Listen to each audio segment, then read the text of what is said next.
and try to relate. Because now, more than ever, we must show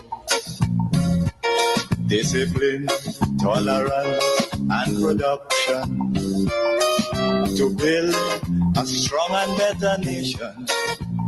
I say that is the main foundation.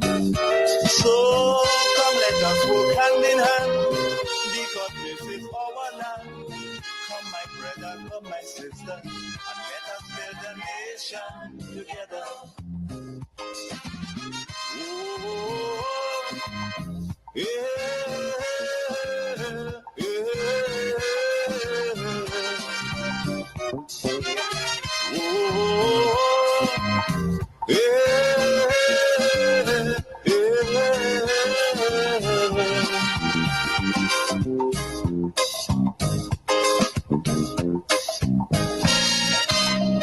Remember, the key to success is working hard. For our country, we must have regard.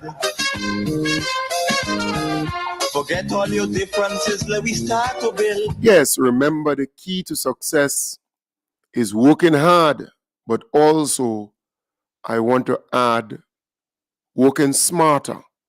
So harder and smarter. Because the key to success is producing, working and producing, turning things around for you, your family, your community, and ultimately the country.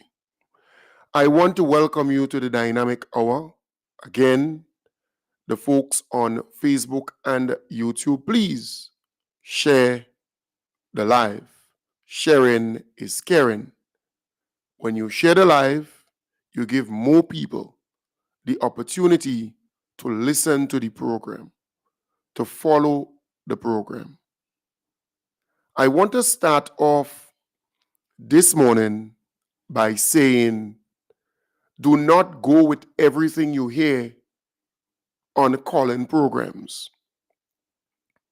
There are people who will call certain programs to push certain propaganda, misinformation. For example, this morning on the Plead Your Cause program, this Bridgman guy and then the chatters on the street endorse it and talk some more about it. And then Panames, right? Look, these guys have one thing in common. We know the political party that they support. But here it is. They made statements, well, at least the Bridgman guy and the chatters on the street made statements to the effect that the workers who were dismissed in Karikou got compensated. And they won. And I was like, okay, let me really find out what the situation is. Then I discovered that these workers were not permanent. They were not permanent. They were temporary workers. It's about 4 or 5 of them. And when they were dismissed, they did not get that 1 month salary payment in lieu of the dismissal, in lieu of 1 month's notice. So the contract that they had, the letter that they had, says that if you have to send them home, you have to give them 1 month salary. So in lieu of 1 month notice. So that is what they got. Their 1 month salary and the holidays they had inside. So every year they're entitled to a certain amount of holidays. I think 21 days or 14 days. It depends on what the agreement says. But generally speaking, it's about 14 days or 21 days. So they got that paid for that. But that's it. It's not like these people won some court case or they won something where they are now being compensated thousands and thousands of dollars. It's not like the Jimmer Baines court matter or the other public officers. What came out clearly is that those officers were never permanent. So yes, the majority of them supported NNP, and yes, they were very open where that is concerned. But I'm saying to you, they were never permanent. They were never appointed by the Public Service Commission or confirmed by the Public Service Commission. But once you have a contract, in the contract, you normally get a month's pay. So if they have to dismiss you now, they have to give you your month-end salary, your salary for month-end. Although month-end is next week, they have to give you that salary, and then they have to give you 1 month more. So they're giving you a notice then, 1 month extra, because they're making you go immediately. So you're entitled to that 1 month salary, unless they give you 1 month notice and you walk out the month and then you go. So they give you 1 month notice saying, well, in a month's time, your service is no longer required. So you would not get any money, because when month end comes, then you get your salary. So this thing is basic. These people never take a matter to court and won anything. No. Those in power decided to look at the whole thing and give them the 1 month salary. That's all. Anybody who's on contract and they dismiss them immediately, they will get that 1 month salary. And if they have any holidays inside, then they would be paid for it. So if they have 21 days holiday, they would get another month's salary. They would get just about that, right? So they did not win anything. They were not compensated anything to say that, in fact, the word should never be compensation. It's not like they were illegally fired or sent home. That's not the case.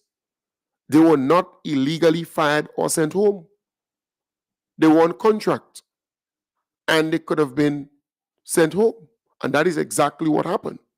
They were sent home and they should have been given at that time that 1 month salary in lieu of 1 month notice, because it was immediately they were sent home.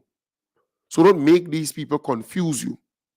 Don't make them make you believe that these people win something and that they were that the government was asked to compensate them and give them this and give them that. No, they were never public officers appointed.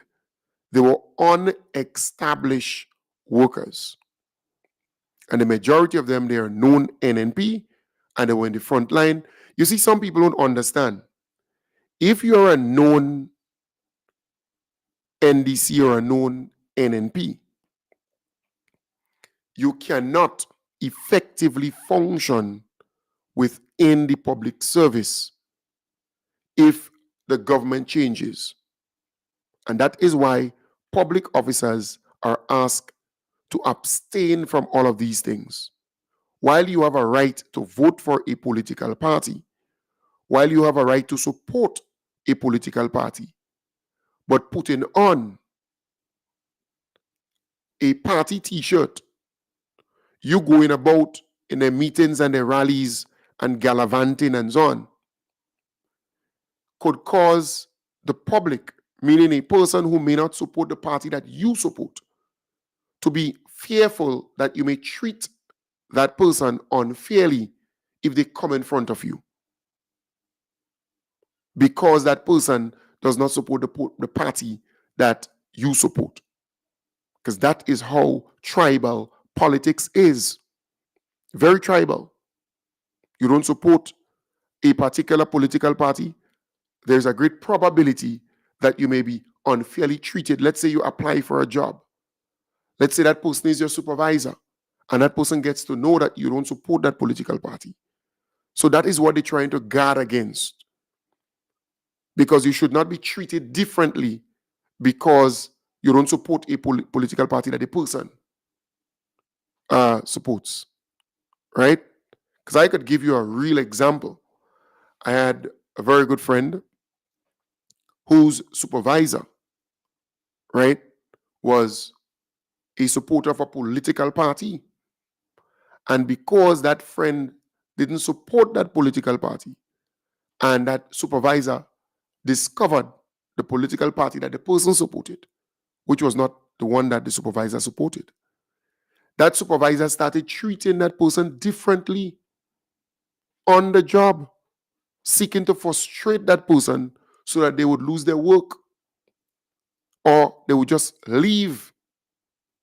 So you have to understand why the public service rules says you ought not to be involved in frontline politics or front and center. You have a right to assemble, you have a right to freedom of conscience and freedom of association and so on. You have all that right. But there's a line that you ought not to cross. So don't make these people make you believe that the 4 or 5 people in Carriacou who was fired, that they were compensated or they got compensated or they won some court battle or they won some legal fight. No. Nope. They did not. Because in matters like these, if you believe that you were wrongfully dismissed, then you take the matter to court and then the court would rule. And when they rule in your favor, then you can get thousands and thousands of dollars. Or they can treat it as though you retire and you get pension immediately every month. So there are different course of actions, right? Different course of actions that can happen thereafter based on the judgment. But there's no court matter here. There's nothing here that these people won. So this Clifford Bridgman and the chatters on the street calling the plead your cause program and giving people the impression that, well, these people won something. And look, they get in this hototo amount of this and utter rubbish. That's not the case. It's not the case. They were never public officers that were appointed by the Public Service Commission. It is a similar thing to Royden Bihari's court matter. That's a similar thing. Remember Royden Bihari? He was on some kind of letter or contract within the public service, and he served as youth coordinator for a while. He was dismissed.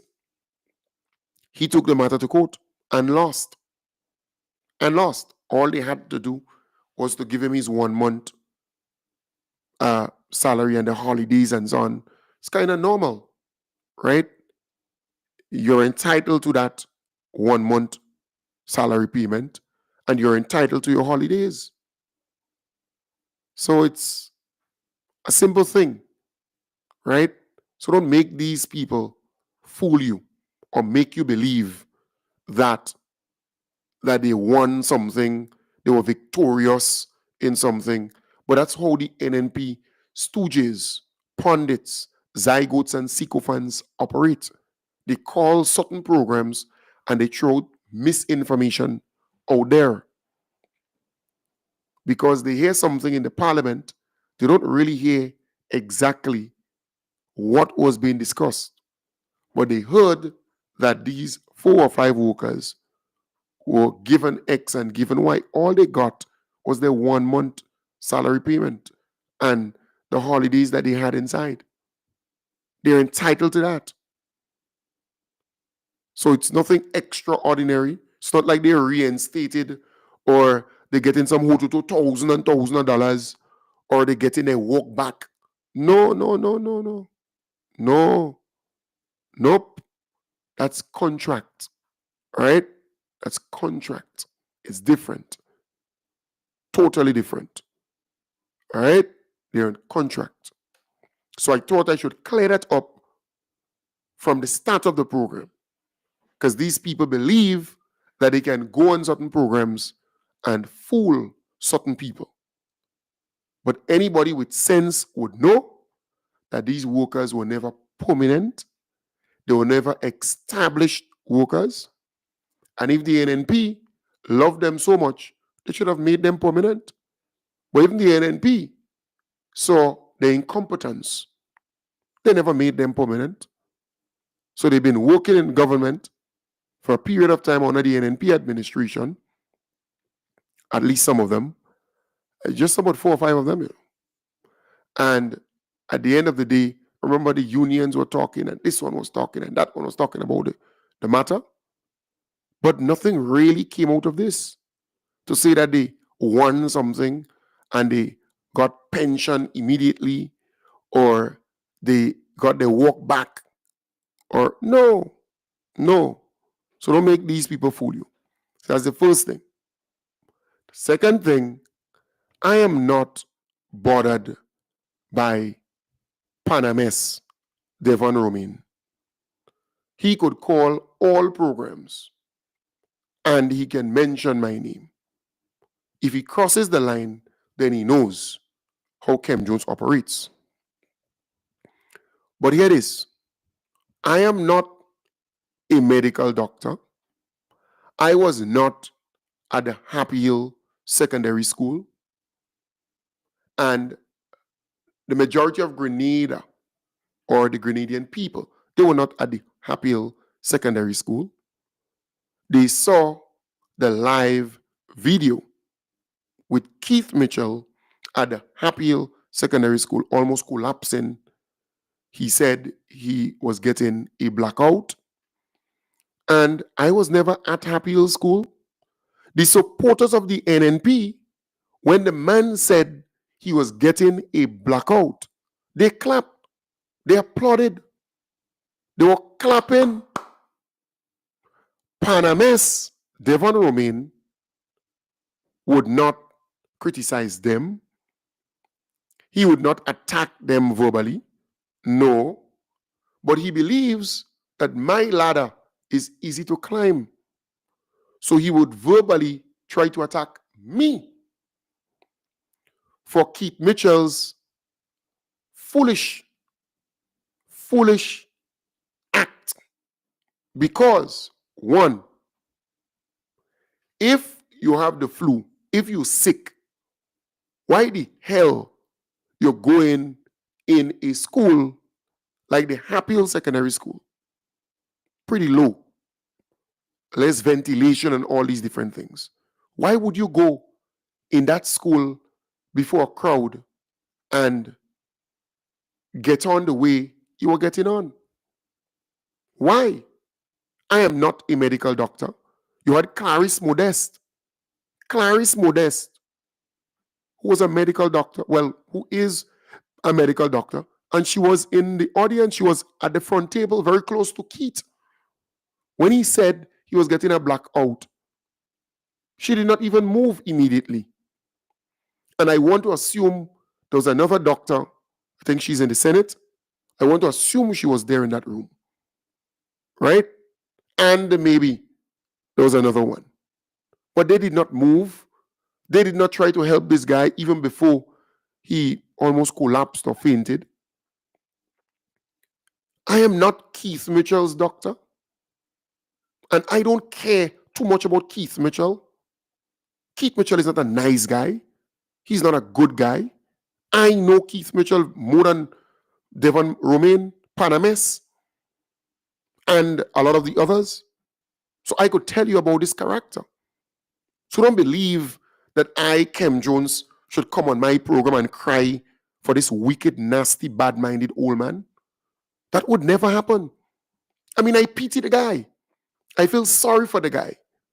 At that age, he has to bring himself to that level where he has to go and fight up still and almost collapse or fainted.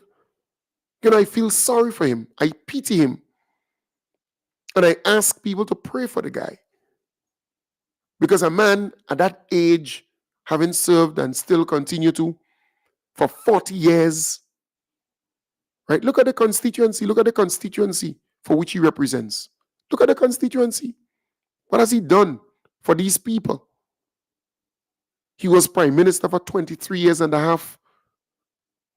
The most among the con men and crooks and fraudsters that came into Grenada and rob and rape Grenada of the little resources we had was under the NNP administration. Under the NNP administration. So don't come and tell me Kem Jones has to come and be sympathetic to. Keith Mitchell is a nasty, bad-minded old man, in my belief. Bad-minded, no good, politically. And you believe that this guy, is some angel. That's what you believe. That's what you believe. I don't believe some people going to inherit long life because their mother or father live for a long time. No, every bucket standing on its own bottom. And most wicked people tend to face judgment before they exit the face of the earth. Most wicked people tend to face judgment before they exit the face of the earth. And it's what it is. So don't expect Kem Jones to come here and cry for this guy. No. He's a wicked old man, in my belief. Right? So, look, the NNP supporters and all, they were clapping when the guy said he get in a blackout. They were clapping aloud. But anyways, I am not worried about Panames, Devon Romain. I don't know if he's still on that program up north, because that program gone through. KB no longer on it. I don't know if he's still on. I know the Carl Keaton guy, they had some issues and he's no longer there. He's on something else. And the whole clique, they all, they gone the merry way. So they have a lot of issues started and all kind of bacchanal and so on with all of these people. So they no longer, and that station is in the garbage heap, in my belief, right? And their programs, they don't really get plenty listenership. They don't get the numbers. If you look at the numbers, and sometimes I laugh. The reason why they attack me is because I have one of the most popular talk show programs in Grenada dealing with politics, economics, and sometimes a little social issue. So that is why they attack me, because none of their programs, none, can come close to my numbers. None. Could be the Jenny Simon podcast. I think it's Simon Says. She's on every Thursday or so. Her numbers is poor. Her numbers is very poor. I mean, it's unless there is some big drama or something. She did a program yesterday. 4,800 people viewed that program. That was yesterday. She did a program last Thursday. 8,500 people viewed that program. She did a program 8 days ago. 3,200 people viewed that program. She did a program 11 days ago. 4,600 people viewed that program. She did a program 13 days ago. 2,500 people viewed that program. She did a program 2 weeks ago. 7,200 people viewed that program. She did a program 3 weeks ago. 7,300 people viewed that program. She did another program 3 weeks ago. 2,600 people viewed that program. She did another one 3 weeks ago. 3,000 people viewed that program. So they're nowhere when it comes to Kim Jones and what I do. You look at uh, the talking points. I think they call that one, the one with Sheldon Scott. I think it's talking points, right? Yeah, the NNP main flagship program. They did a program last night. 3,000 people viewed that program. They did another program one day ago. 3,700 people viewed the program. The program 2 days ago, 1,700 people viewed that program, right? Then, they did the NNP thing where they were streaming live from Happy Hill School. 4,900 people viewed. So you could check. They're not getting the traction that they think they have. And they have to do it on all different platforms. All different platforms they have to do these programs to see if they could get the numbers. And then you have, I think it's the classroom, some guy who does classroom, something that he has, right? 1,000 something people, 2,000, 1,000, 1,000 something, a little numbers, little numbers. And then when you look at, I think it's Real FM, some Real FM thing, Up Not, I think it's Real FM, where they have, you know, that thing up North, where they do different programs and so. But when you look at their programs, it's poor. 495 people viewed. You know, well, 1,500 people viewed with the Francis Payboy, the target thing. 1,400, 2,000 people, 3,400 people. That's the kind of numbers they have. 2,300, 2,100. That's the kind of numbers they have, right? And Panames, I think they're on some kind of other thing, some other program. I don't know what that program be, but, Carl Keaton and, in other words, you cannot even find them. You don't even pop up, right? Just can't remember the name of the program that they normally on. But they don't have the numbers.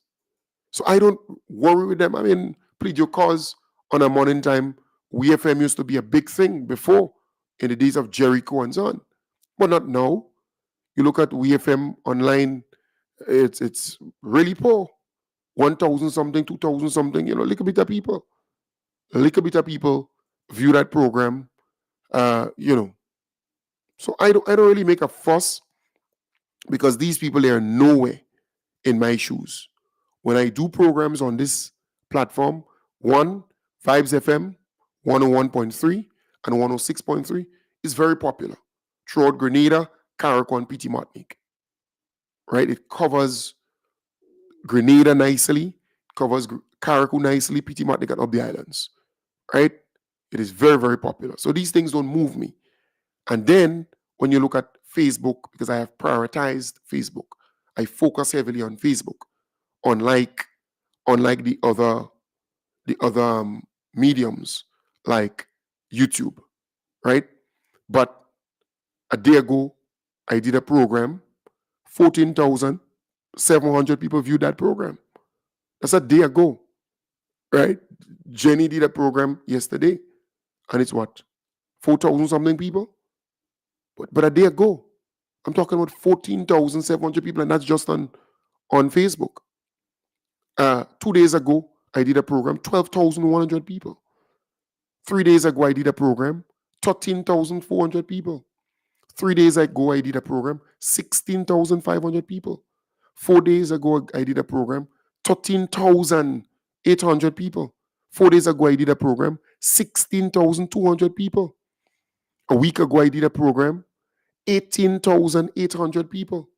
2 weeks ago, I did a program, 18,500. In other words, and that's just on Facebook. And they hate to hear the numbers. That is just on Facebook. Much less, when you add YouTube. So if I add the 3,000 something people to the 14,000 or the 15,000 or the 16,000, when you add that up, it's almost 20,000 people. Almost 20,000 people viewing and following my program consistently. So they know in my category. None of them. And remember, politics is not a sexy subject matter. Economics is not a sexy subject matter. Current affairs and so on. That's not a sexy matter. So the mere fact that people are coming back to listen to what I have to say, it says a lot about the reach of the program. It says a lot about the popularity of the program. So these things don't move me. So when they go on certain platforms and they try to attack me, they're not helping, because I am one of the most popular person in Grenada, one of the most popular names in Grenada, an individual in Grenada. Like him or hate him, that's the reality. That's the difference. So I am saying it is what it is. You all have all kind of programs, but how all you can consistently get a 10,000 or 15,000 people viewing you and following your programs? How? How is that?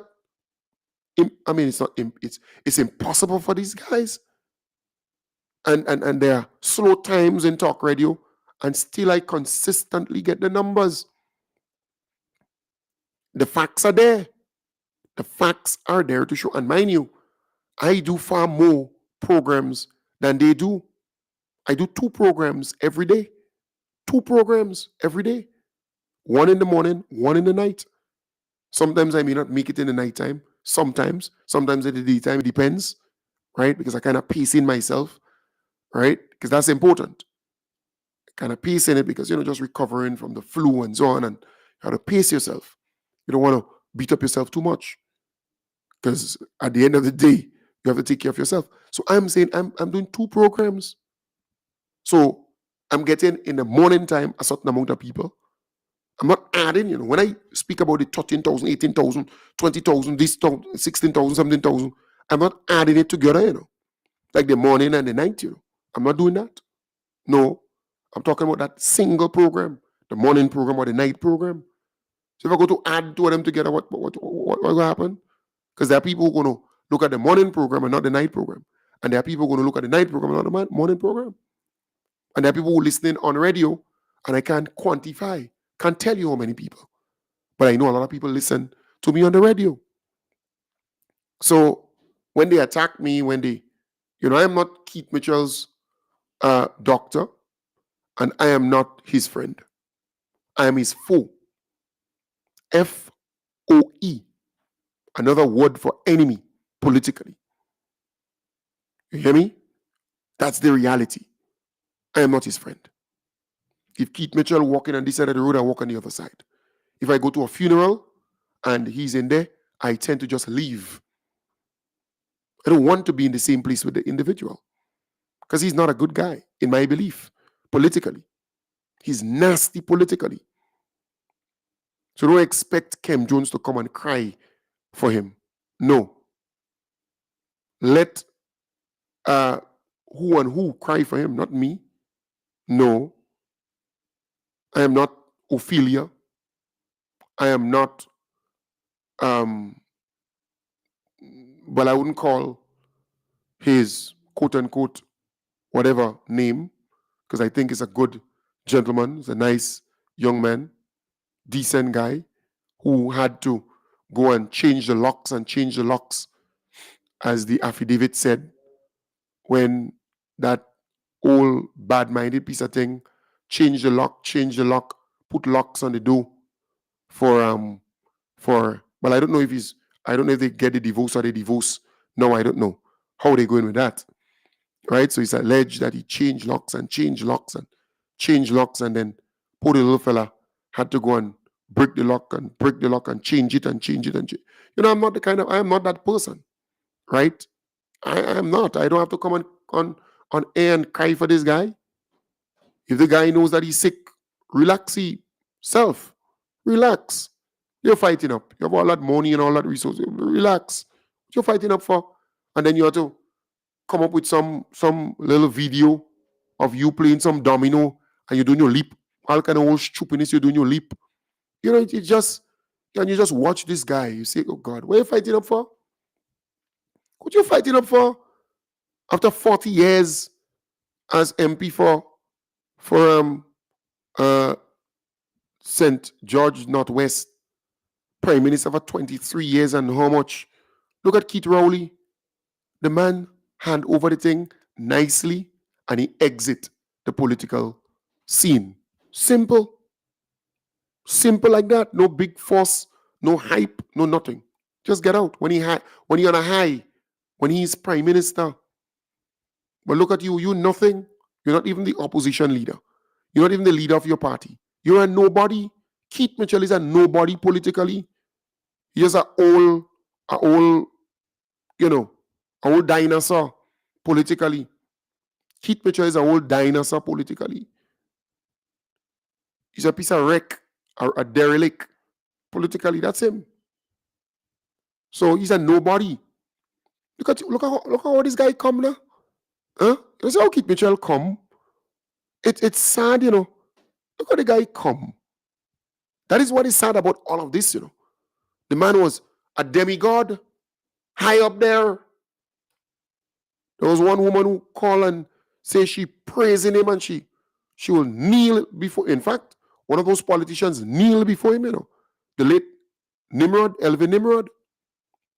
I mean, look at how the guy come. Poor thing. Poor thing. You could have all the money in the world. But look at you. Look at what he has become. He has become a old political dinosaur. And that is extinct. Dinosaurs are extinct. He's an extinct piece of thing. Just sad. But no, they want Kim Jones to come here and cry for him. That's the last thing you would see. Keith Mitchell is not a good guy politically. No. But you see, the Bible speaks of these people. The Bible itself speaks about them.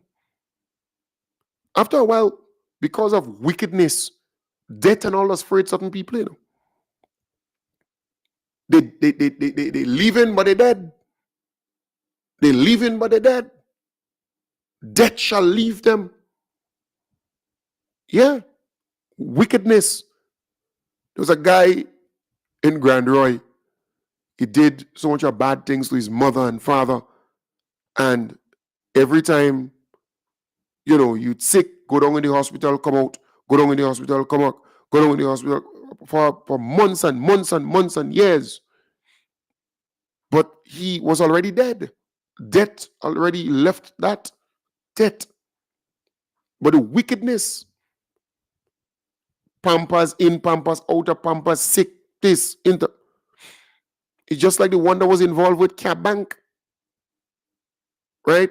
Yes, he lived for a long time, but he did so much of wickedness to people with their lands and all that kind of thing. In Pampers, inside, outside. You know, I remember someone going and visit him, and they said the man start taking the mess Pampers and throw it all on the wall and throw it behind people, you know. He losing his mind.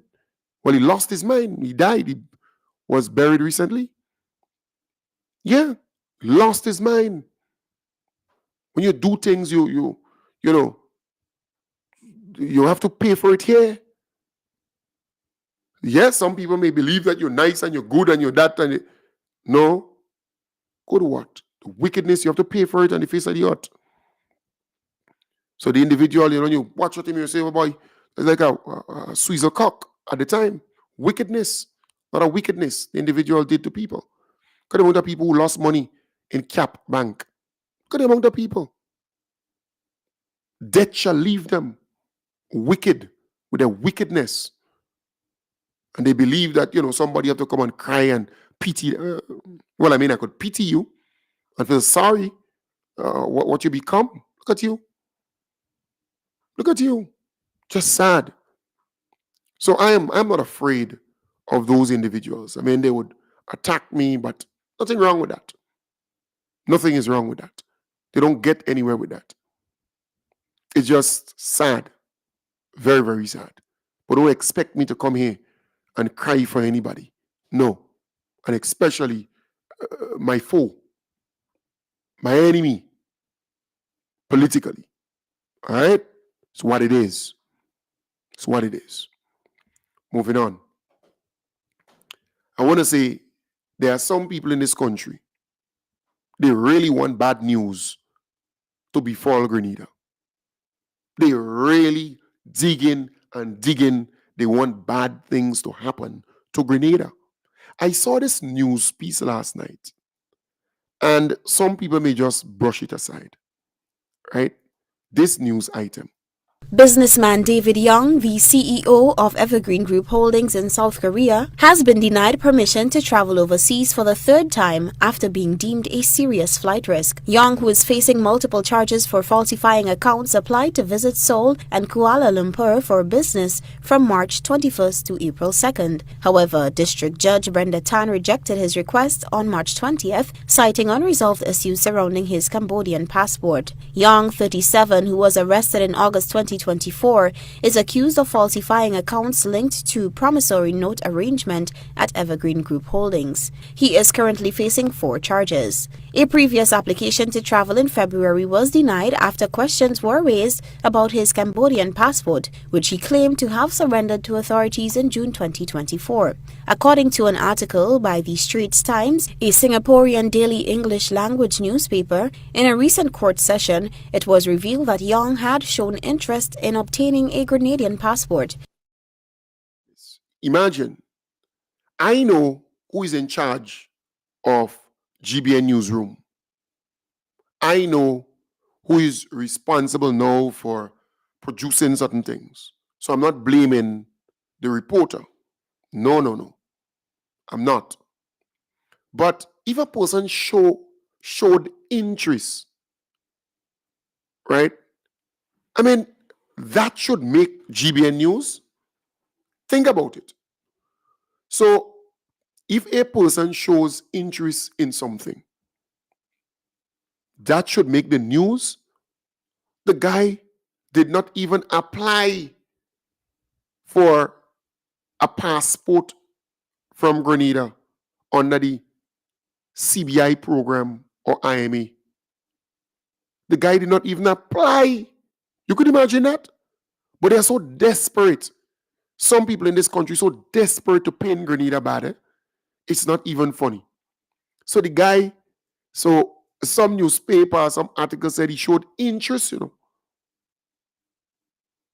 Lord. By the Straits Times, a Singaporean daily English language newspaper, in a recent court session, it was revealed that Young had shown interest in obtaining a Grenadian passport. According to WhatsApp messages between Young and an associate, Young inquired about the process for acquiring a passport from Grenada. He reportedly expressed interest in the possibility of obtaining Grenadian citizenship through a real estate investment worth US $220,000 and considered investing in the Intercontinental Grenada Resort. Prosecutors argued that the messages suggest Young was looking to secure a second passport, which raised concerns about his flight risk. Judge Tan noted that the timing of these inquiries, particularly after investigators seized his phone, was highly suggestive of his intention to seek citizenship elsewhere. Young maintains that his interest in Grenada was solely for investment purposes. However, authorities continue to closely monitor his case as the investigation into his activities progresses. Chief Executive Officer CEO of the Investment Migration Agency IMA Grenada, Thomas Anthony, said they have not received an application from Young. However, if he applied, due to the robust security checks conducted by the IMA, any inconsistencies in his application would ultimately lead to a denial. So the guy never even applied. You could imagine that? The guy never even applied for any citizenship, or to invest in Intercontinental and nothing of that sort, But look at the news item. What they're trying to put in people's mind, boy. What they're trying to put into people's mind.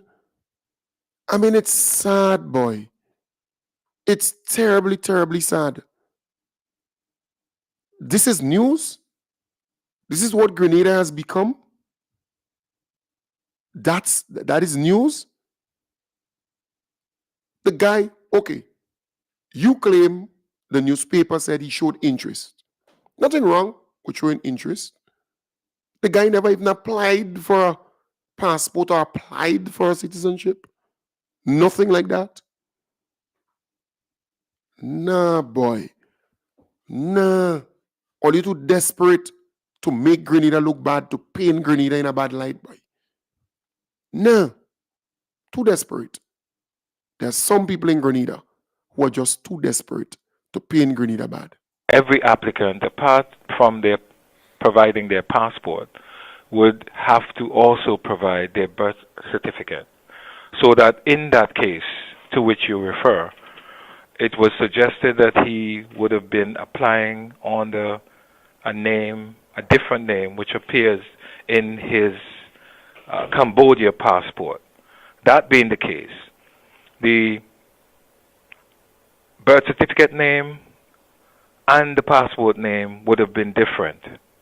And he would have had to have provided the deed poll or whatever documents were used to make the name change. And once we confirm that the Cambodia name and the Singapore name are for the same person, then the due diligence would have been done on both.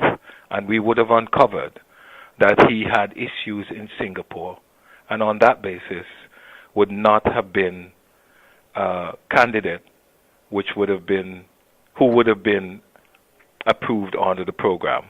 As far as we're aware, he made inquiries about potentially applying, but no application was submitted. We are intent on protecting the program, the integrity and reputation of the program, and the country of Grenada. Reporting for GBN News, Beverly Tellisford. Yes, so I am not blaming the person who did the news item, but I am saying GBN, in my belief, has to do better than that. Right? So I could see if the individual had applied for a passport, right? Or got a passport, or was carrying a Grenadian passport. I could see that. But the guy did not even apply. Oh, gum, that's news too. What you're really trying to achieve, though.